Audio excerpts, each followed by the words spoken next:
So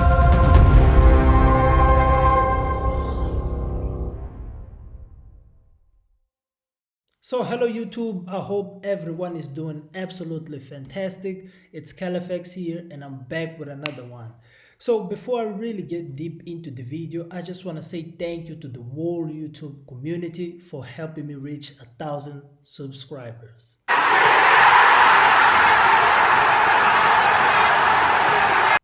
So it's just been, it's been I believe it's been a year since I've been on YouTube. I believe that my first upload was about a year ago. I believe it was September 9th.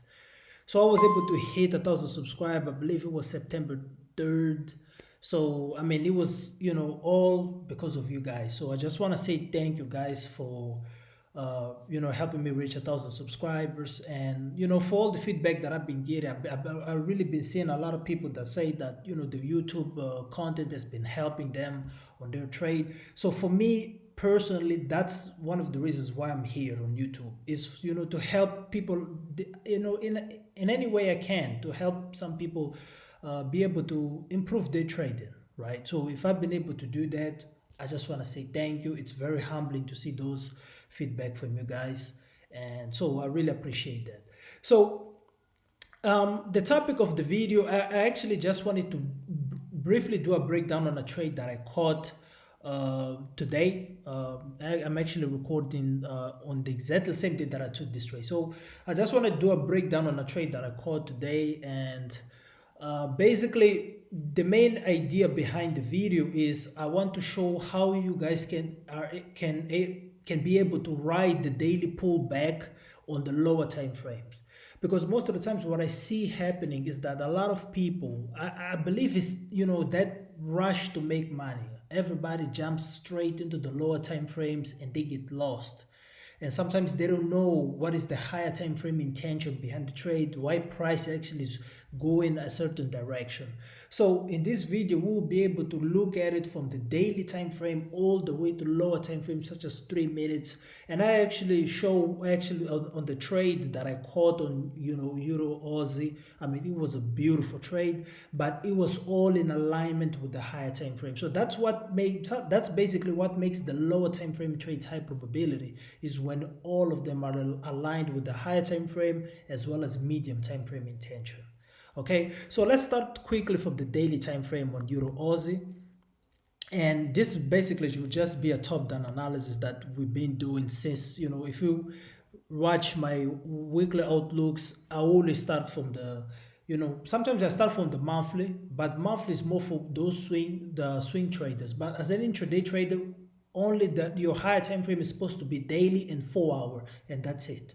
Right, so we look at the daily time frame and we can see that looking from the swing structure, we had this previous structure high, then we have this low, then price made this high right here.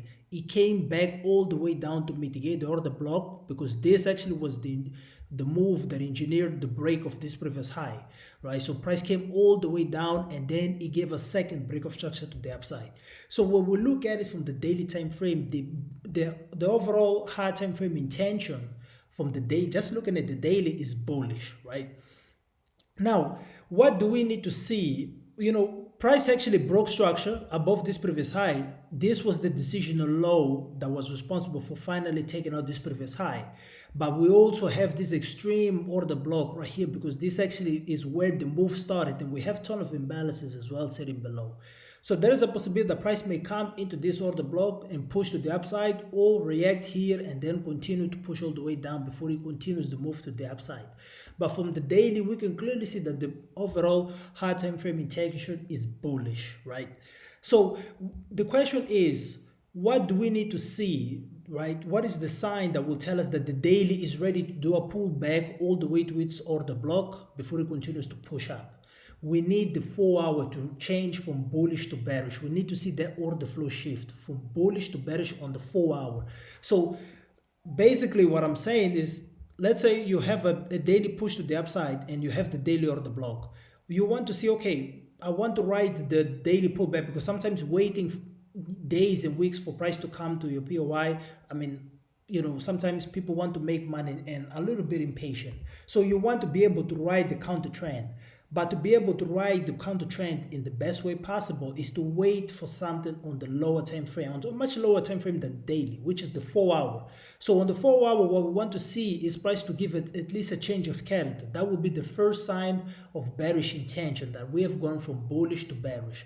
Then sometimes we're going to have the second break. That will be the order flow shift, right? The confirmation that we have definitely shifted from bullish to bearish. So this right here, this 4-hour change from bullish to bearish is what tells us that the daily is ready to do a pullback towards this demand zone setting below, correct? So that's it. Simple as that. Let's keep it simple. So once price is here, right, we want to monitor the 4-hour time frame, right? Because price eventually needs to pull back, right? You can't just keep going all the way up. So we come to 4-hour. So let me just drag price right here. So here we are on the 4-hour time frame.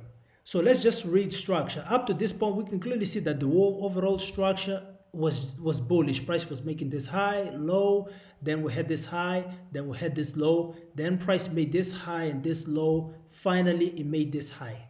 So once price came here, we can see that price pulled back into the order block responsible for the break, and then we have that mitigation. So what we expect is price to see if it's respecting the demand, we expect price to continue up and break above this previous structure high. But what happened at this point? Price failed to break above this previous structure high. So this right here is the first sign of bullish sentiment in the market in depletion and bears actually stepping into the market, right? So once you have this low failing to create a high, this low becomes weak. That's when we saw this huge push to the downside.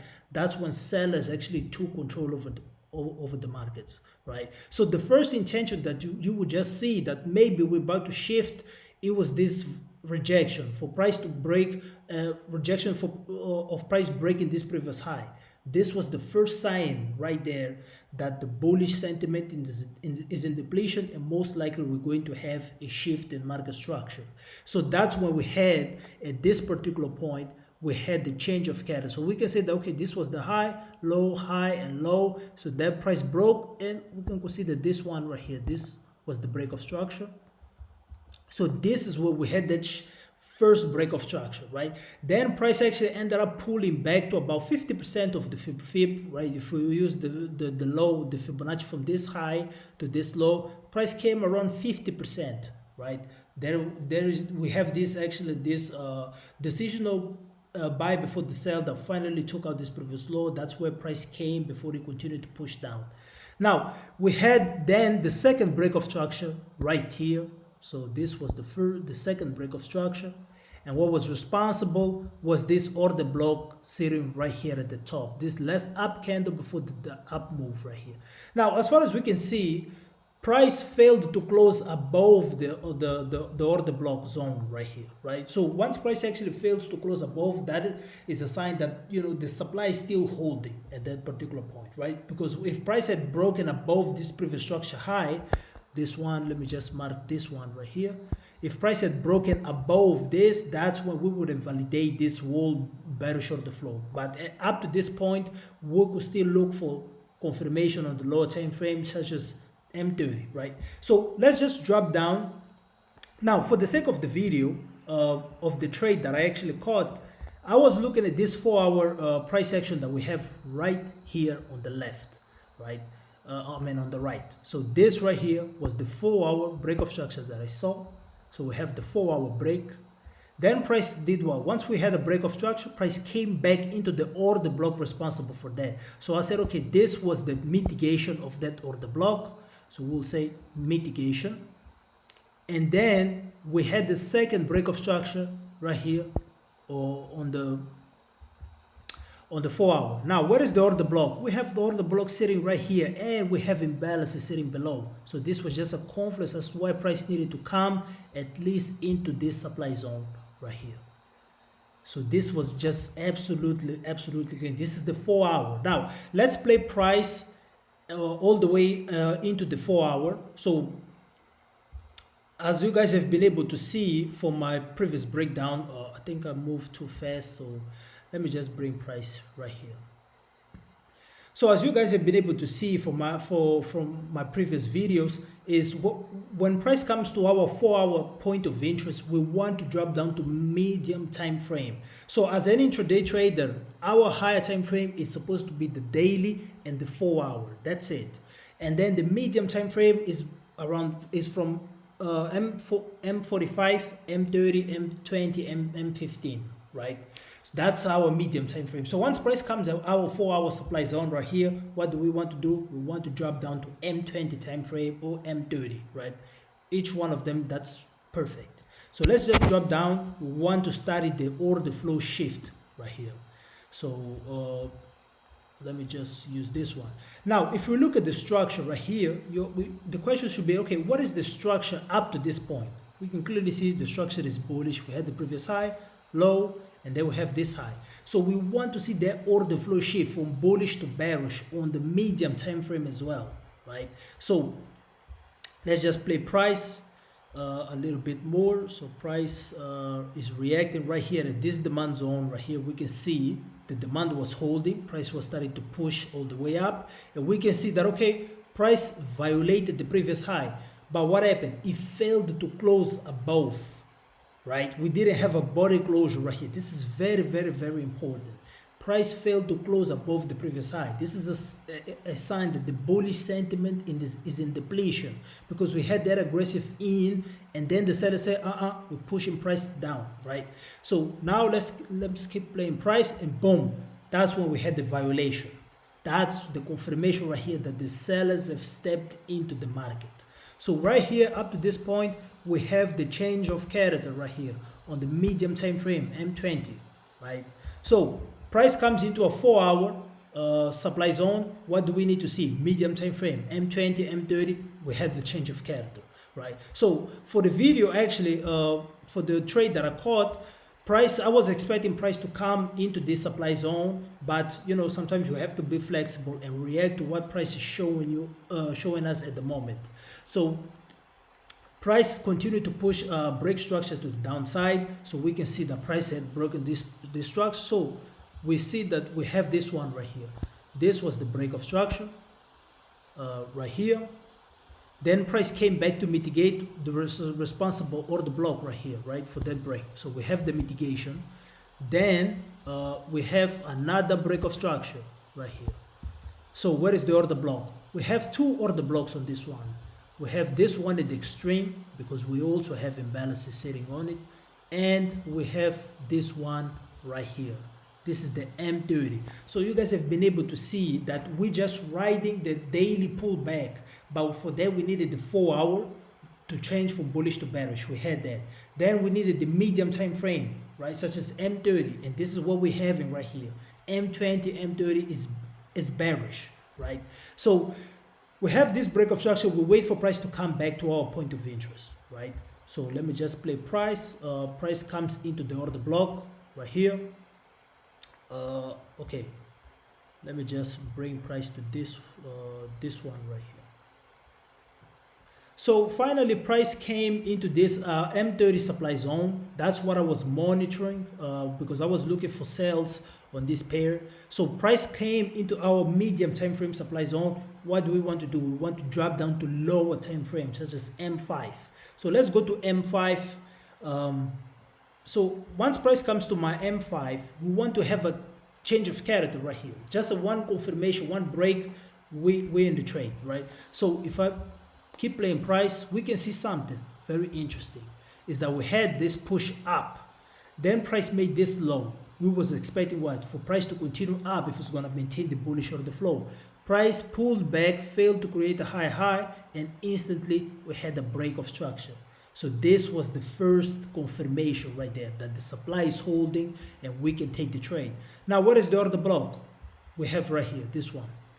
This right here was the last push, even on this week right here, because we can see that this week swept liquidity of the previous candle week before it pushed up. So technically, within this candle right here, somewhere up here, we have what we consider the last point of buyer's exhaustion before the sellers took control of the price to break below this previous structure low right here. So this is something actually that I go actually in deep detail on the mentorship, But this is, I mean, that's a great knowledge right there, right? We want to see price coming back into this order block. So we have the 5 minute confirmation. We can set the limit order right here, and we can say, okay, I'll give I can give a 7 pip stop loss on this one, right? So I can give a 7 pip stop loss. It gives a nice buffer above the order block, and our target actually is to see price come at least into the previous M20 previous low, right? That's the one, that's our target. So this will be about beautiful 1 to 9 risk to reward ratio. Okay, so let me just play price a little bit for you guys to see right here. So let me just play price. Have to be a little bit slow with this one. So price actually is coming into the order block right here. So we see the first reaction right there, and let's just wait because we want price to come into that wick. Okay, so up to this point we got tagged into the trade right here. So let me just right here, I mean, it would have been a sniper entry right here. So let me just bring price to this one.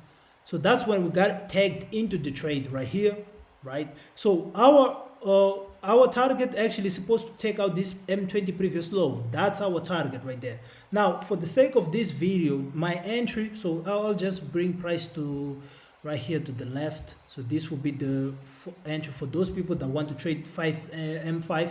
This could have been the entry right here. So my entry actually was on the 1 minute time frame. So my entry was somewhere here because I ended up looking for confirmation. We have the change of carrot right here. So we have this right here would have been the first entry if you wanted to have another layer of confirmation. I actually ended up entering my trade on the second break right here, and I had a nice lower time frame confirmation. So my entry, let me just see, my entry was at 166,971, and I had a 1.3 pip stop loss on this one. So I actually did a full breakdown of this trade for all the members on the Discord. So this was my trade. My target actually took 95% volume at 1 to 10, which was the previous M1 previous low. I mean, that's the good thing about seconds time frame. So let me just go back to the 5 minute. So that's it. So entry from the 5 minute, which was this order block right here.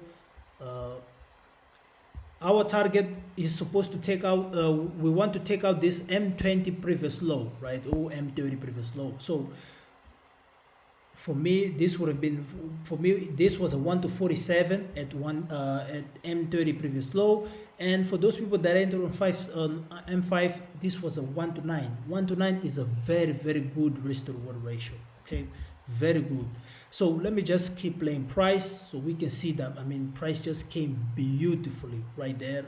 I believe there was news right there that pushed price also into the TP. So let me just play price a little bit more. Boom, right? So right there, that's when M20 got knocked out, right? So this would have been a beautiful 1 to 9. Now, our main idea was to bring price to that daily demand zone that we saw at the beginning of the video. We wanted to bring price. That's what we want to do. We wanted to ride the daily pullback towards its demand zone. So for those people that enter straight off the M5, this would have been a nice 1 to 17 risk to reward ratio. For me personally, I held all the way down to this one, which my TP actually was set for 165,799. So let me just put the price because that's exactly what I put on the MT5.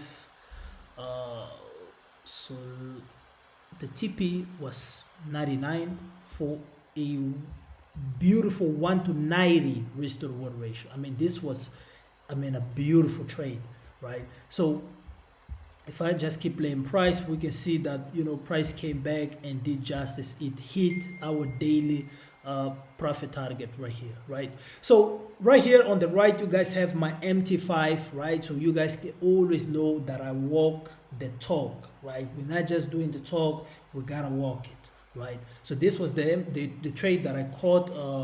You know, the trade was also executed and was also called on the private group on the Discord, on the private telegram group for the students, right? So I mean, that's it, guys, for the trade. I mean, that's exactly what I wanted to break down, how to write the daily pullbacks. You know, if you want to write the daily pullbacks, just wait for 4 hours to show you, to give you the cards, right? Daily is bullish, wait for 4 hours to change from bullish to bearish. Then we drop down to low to medium time frames such as M30. We wait also for the structure to shift from bullish to bearish before we drop down to lower time frame. Don't just drop all the way to lower time frames because you want to make the money. Everything needs to be in alignment for the lower time frame trades to be of a high probability. Okay, so I hope you guys enjoyed the video. I hope I made the point clear, right? So if you guys love the video, let's smash the like button. Let's just help me guys hit the 5K subscribers, right? I believe we can do it. You guys showed me that it's possible, right? So let's smash the like button and subscribe if you're new to the channel. If you would like to take these trades with me, right, in the whole community, on the private group, feel free. My content is on the description box below. We have the monthly membership, we have the lifetime, so you know, it's very affordable. So if you guys are interested, feel free to hit my my DMs on the description box below, and I'm gonna see you guys on the next one.